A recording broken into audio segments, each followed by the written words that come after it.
Hello, New Zion Singers. This is James Smith. I am a member of Alamo Heights United Methodist Church, and I sing in the Joy Singers, which is one of the choirs for older adults. And I play trumpet every once in a while. But we were having our Joy Singers rehearsal a couple of weeks ago when Miss Nona, your director of your choir, mentioned a very important thing to us. And she was talking about some of the discussions that y'all have. And she mentioned that y'all had a question concerning peanut butter. And though I'm not a peanut butter chemist, I was a paint and fluids chemist for more than almost 30 years. And so I have a great understanding of, pretty good understanding of fluid science. And I also do kind of like peanut butter. It's one of my favorite things to eat. And so I thought I would answer that question for you real fast. First, I want to just talk to you about real fast about what is peanut butter. Well, it depends on what peanut butter you buy as to what it is. But generally, of course, peanut butter is ground up peanuts. And uh, peanuts themselves contain an oil. And that oil, of course, we know is peanut oil. A lot of folks come Christmas time or Thanksgiving, they will deep fry their turkeys in peanut oil because it's a very good oil for cooking your turkeys in that way. So we say all this because it's kind of important to understand the mechanics and the physics of a peanut. Now, in its raw state, the way peanut butter is made is you take raw peanuts. Well, let me rephrase it. They take normally in like something like Peter Pan, let's say, or Jif or something like that. They take roasted peanuts and they will go and they will um, put them in a very, very high speed blender. And when they do that, it'll become to turn to a dust. But the interesting thing about when you put it in the blender, when you put enough peanuts in there, is it starts to make some heat. And sometimes in factories, they'll actually have vats that will have heat kind of going through them a little bit. And when they do this, it helps to begin to extract that oil out of the peanut. And so they'll take these, in most cases, to get a good flavor, they'll take a roasted peanut, put it in the vat, grind it up, some heat will happen, and all of a sudden you'll start to get the oil extracted. And then depending on whether it's a natural peanut butter, and some people want their peanut butter without any additive ingredients and stuff like that. They just want good old pure peanut butter and or if they want something like Jif or Jiffy that's a little considered to be very creamy, a little more creamy in nature, a little easier to apply on your bread and such, then they will add certain ingredients. Jif will add, all of these will add a little bit of salt or a little bit of to help the flavor a little bit. Most people want a little salt or such in their peanut butter. But in the case of something like this, they'll actually come back and add some oil to it. Uh, they'll add either something like a vegetable oil or hydrogenated oil, which isn't really great. That's why some people like to use the natural because hydrogenated oil is the kind that can kind of eventually in life cause you to have harden the arteries and stuff. In small quantities, it's not going to be too bad. There's not that much in here, but still, if you're very health conscious, that's part of the reason people watch that item.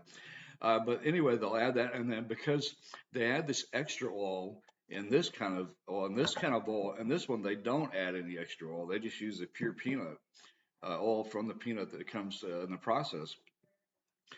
They will need to mix that to clearly mix in real well. So they'll add what we call sometimes a surfactant to that, a natural surfactant, and in layman's terms, that's a soap. Now, it's not soap that makes it a soap type product that makes it unflavorful and it tastes like soap, but it's a product that helps dry particles mix well into a liquid type form and a mix with oil, specifically oil. Basically, the old saying is oil and water don't mix. Well, let me tell you what, oil and water do mix. You can mix them by using surfactants and such. Anyway, so they'll do the same thing. They'll put these together, and by doing that and by adding, they'll add a little salt and for flavoring and the other thing about this kind of peanut butter is they tend to add sugar to it. So if you're someone who has to watch your sugar, especially young kids who need to watch how much sugar they're eating, that's why folks, well, your parents might say, hey, don't necessarily eat this kind of peanut butter, and they'll go to the natural. Now, if you look real close, I've got these two bottles here, and I'll show you. Now, I could take this bottle right here, put it upside down, and it ain't doing much of anything. And that's because of the fact that they added that additive that I told you about that basically makes it into a paste, a very easy paste. Now, on the other hand, I'm not going to open this one like totally up, but you can see, look at the top there. You see that oil? Look at all that oil that's in there. Now, that's not bad. There's nothing wrong with that. That's just the natural peanut butter oil. And they even tell you on this container here, if you look at it, it says there's nothing wrong with having oil is natural in your peanut butter up at the top. There's nothing wrong with that.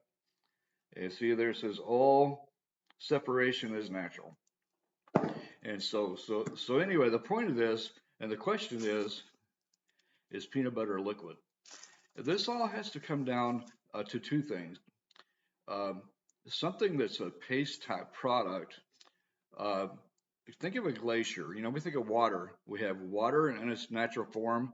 If it's heated, it turns into a gas, and then if it's frozen, it's a solid. If you think about glaciers out in the Antarctic or in the North Pole or whatever it might be, even in the U.S. here somewhere, glaciers have some movement and they're actually fluid-like. So when you think of a glacier and you say, "No, that's a solid." Well, it is, but it also isn't. It's a fluid. It's a liquid. It's a frozen liquid. And so the same thing with peanut butter is the case. It is a thick liquid. It is a liquid that because they put it at the right saturation point of this oil they've removed it from the natural part of the peanut, and it's had a chance to look to go inside all the crevices of that dust, that peanut dust, and it get it to a perfect point where it's a paste, basically. And by being a paste, it's a liquid. Now, the more important point is why does the government, and this all comes down to regulations and stuff, and by very clearly, the government calls it a liquid for a couple of reasons. If you look at the FAA, the Federal Air Administration, uh, they very specifically have to be careful about folks with wrong intents taking things onto airplanes. And one of the things that is an issue is the fact that when something like a paste goes through when you go, if you've ever flown before, if you go through the airport and go through the metal detector type thing, well, they also look at the density of things that go through, and by the density, they can tell if it's a certain product, maybe it's just something you eat, or if they can tell if it may be an explosive or something like that. And the problem is some of these paste, the folks that are seeing thousands and hundreds of thousands of things go through these devices every day would have a hard time telling the difference between that, an explosive type paste, and something like peanut butter. So they decided that they only want someone to be able to take a very small, limited quantity of that that could do, not that it couldn't harm, explosive that amount can hurt somebody, but it wouldn't likely take the whole plane down if it did. And therefore also and then obviously there are other things that they do when you go through the airport to test for the residual of those types of products. So there's a multi-level type of ways they use to filter these things out, hopefully. And the other thing is the fact that so there's the issue with any kind of uh, terrorism going on with the paste type product. And the other thing is the fact that uh, this oil that you see here, okay, now it's not very much, but there's a fluid dynamic that happens. Any of these products, if you check the viscosity or the thickness at room temperature, it's pretty thick. But as you ramp up that temperature, it gets thinner. And let's say somebody goes somewhere and they find the ultimate peanut butter. They want to take a gallon of that into or a gallon or more into the plane sitting next to you, and they have it up in the overhead bin. Well, the problem is, as this stuff goes up in temperature, this oil is flammable. Now, it's not going to be flammable and not going to hurt your body. There's nothing wrong with it. But there's a lot of natural things that are flammable. Any of the oils that we take that are very good for us in our bodies, like olive oil and stuff like that, with the right temperature and with the flame, they can be on fire, and so they need to limit the quantity of those types of things that go on planes. So the federal government, for that reason, has said most definitely it's a liquid, and you can only take, what is it, an ounce or two or something like that. I forget the exact quantity of those things on a plane, so that is a safety reason because of flammability. If you have too much of that stuff in the plane, there's another thing called auto ignition temperature. If a fire was to start in a plane that you're on, there's a point where if that fire gets so hot, stuff will just self explode and it's just self catch on fire. And so they need to limit anything that has any problem with that. And peanut butter definitely is in that category. The natural oil that's in peanut, like I said, we boil. If you have someone that gets occasional, we mentioned the turkeys that people will do at Christmas time. But if someone accidentally, for some reason, gets that too hot, so sometimes people use propane and stuff like that, get on there. Next thing you know, turkey, that whole thing will catch on fire. So there's a safety aspect to this too. So to answer your question, most definitely, peanut butter is a liquid. And here's the simple test. I think we've all done it before, and I will take it here.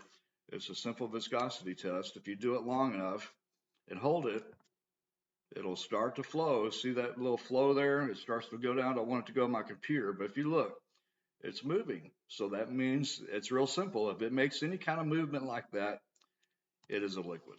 So anyway, I hope you guys enjoy hearing you guys sing, and thank you for your worship time, which how you worship the Lord, and learning new things and asking great questions. So have a good day.